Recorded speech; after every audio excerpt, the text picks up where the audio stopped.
안녕하세요, 10월입니다. 로스트아크에는 굉장히 다양한 파티 시너지가 있습니다. 치적, 바피증, 공증, 방각에 치명타 적중 시 받는 피해량 증가 시너지까지 새롭게 나오게 되었죠. 공대장을 잡고 공대원 9인이 끝나면 파티 시너지 조정 과정을 거치고 던전에 들어가게 되는데요. 조정 과정에서 참고할 만한 시너지 계산법과 각각의 시너지가 어떤 효율을 갖는지 한번 알아보겠습니다. 20년 8월 시즌2가 시작됨에 따라 시너지 연산 방식이 하변산으로 고정되었는데요. 이 말은 동일한 종류의 시너지는 하변산으로 계산된다는 뜻입니다. 예를 들어 인파이터의 바피증 시너지와 데모닉의 바피증 시너지는 서로 하변산이 되어 둘이 같은 파티에 있을 경우에 바피증 수치가 12%가 된다는 것이죠. 또한 같은 직업의 시너지는 시간이 갱신되도록 바뀌는데요. 예를 들어 같은 파티에 스카우터가 2명 있다면 공증 수치가 12%가 되는 것이 아니라 6%의 공증이 가장 최근에 사용된 시너지 스킬 기준으로 시간이 갱신되는 것이죠. 따라서 같은 파티에 동일 직업군을 넣으면 시너지 손해가 발생하게 됩니다. 그럼 가장 먼저 바피증 시너지부터 계산해 보자면 파티 내에 바피증 시너지의 한 명일 경우 시너지 효율은 6%가 되며 그 이상이 될 경우 다음과 같이 효율이 떨어지게 됩니다. 반각을 제외한 동일한 종류의 시너지는 다른 파티에 넣는 이유죠. 백헤드 바피증은 다음과 같은 효율을 내는데요. 사멸딜러는 한 파티에 몰아두기 때문에 백헤드 바피증 시너지인 워르드와 블레이드의 경우 효율이 떨어지지만 사멸 파티에 몰아두는 것이 보편적입니다. 여기서 서폿의 낙인과 아덴도 피증 시너지인데 왜 고려하지 않는지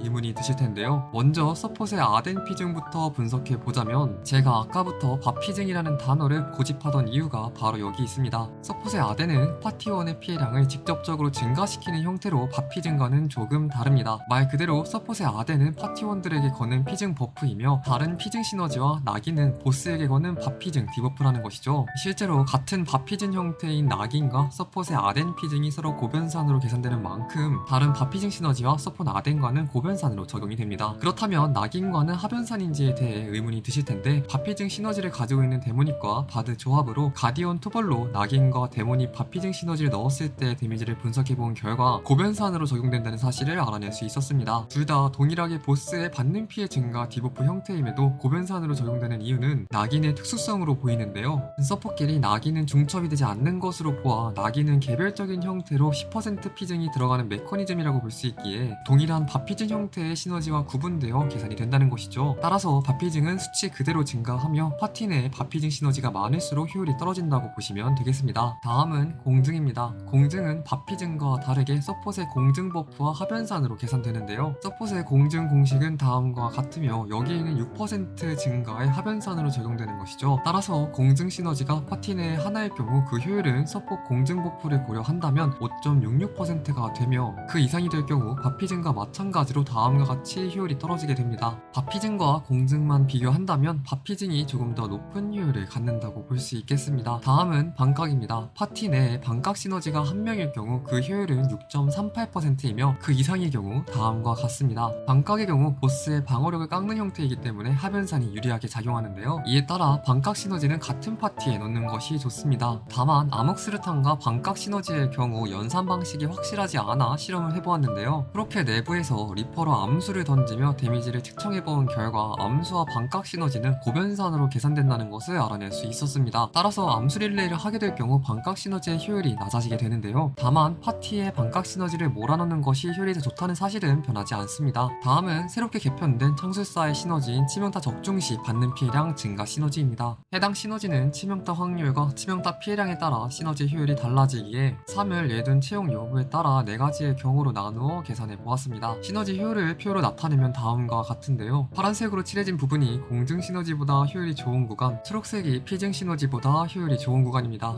사실 대부분의 직업이 파란색 박스 안에 속하기 때문에 새롭게 개편된 창술사 시너지가 상당히 좋다는 것을 알 수 있는데요. 반값과 비교해서도 경쟁력이 있다고 볼 수 있습니다. 마지막으로 치적 시너지입니다. 치적 시너지는 2가지 종류가 있는데요. 상시 10% 치적과 6초간 혹은 8초간 18% 증가하는 순간 치적 시너지입니다. 치적 시너지 또한 캐릭 자체 치적과 치명타 피해량에 따라 효율이 달라지는데요. 마찬가지로 사멸과 예둔의 채용 여부에 따라 구분한 치적 시너지 효율표는 다음과 같습니다. 상시 치적의 경우 자체 치적이 90%가 넘지 않으면 대체적으로 굉장히 높은 효율을 보여주는데요. 실제로 반각 시너지와 비교해서도 비교적 더 높은 효율을 가지고 있기에 오버치적이 되는 것이 아니면 가장 높은 효율을 가진다고 볼 수 있겠습니다. 또한 치적 시너지가 둘일 때 효율표는 다음과 같은데요. 이를 통해 치적 시너지도 마찬가지로 파티 내에 많을수록 효율이 감소한다는 것을 알 수 있습니다. 다음은 순간 치적 시너지인데요. 이는 시너지 가동률에 따라서도 효율이 달라집니다. 신속 스탯을 얼마나 주는지에 따라 가동률이 달라지기에 채용한 집각 종류로 시너지의 효율이 달라진다고 보시면 되는데요. 극특치를 가게 될 경우 가동률은 40% 정도로 볼 수 있기에 효율표는 다음과 같고, 이는 상시 치적 시너지에 비해 효율이 떨어집니다. 극신으로 가게 될 경우 세팅에 따라 다르지만 가동률을 60%로 계산했을 때의 효율은 다음과 같습니다. 이 경우 상시 치적 시너지 효율보다 조금 더 높아지며 사실상 로아에 현존하는 시너지 중 가장 높은 효율을 보인다고 볼 수 있겠습니다. 정리하겠습니다. 같은 파티에 반각을 제외한 동일한 종류의 시너지가 있을 경우 그 효율은 감소하기 때문에 다른 파티에 넣어주는 것이 좋으며, 반각의 경우 같은 파티에 몰아넣는 것이 좋습니다. 공증 시너지와 서폿의 공증 버프의 경우 하변산으로 작용하지만 피증 시너지와 서폿의 낙인, 아대는 고변산으로 계산됩니다. 암흑수류탄과 반각 시너지도 고변산으로 적용되는데요. 이는 암흑수류탄이 시너지로 분류되지 않기 때문으로 추측됩니다. 시너지 효율 순서는 다음과 같으며, 이는 자체 치적과 치명타 피해량에 따라 변동될 수 있으니 표를 참고하여 본인에게 어울리는 시너지는 무엇인지 파악해 주시면 되겠습니다. 여기까지 시너지에 대해 알아보았는데요. 참고해서 공대 짤 때나 직업에 맞는 시너지를 찾으실 때 도움이 됐으면 좋겠습니다. 그럼 오늘도 진로하세요.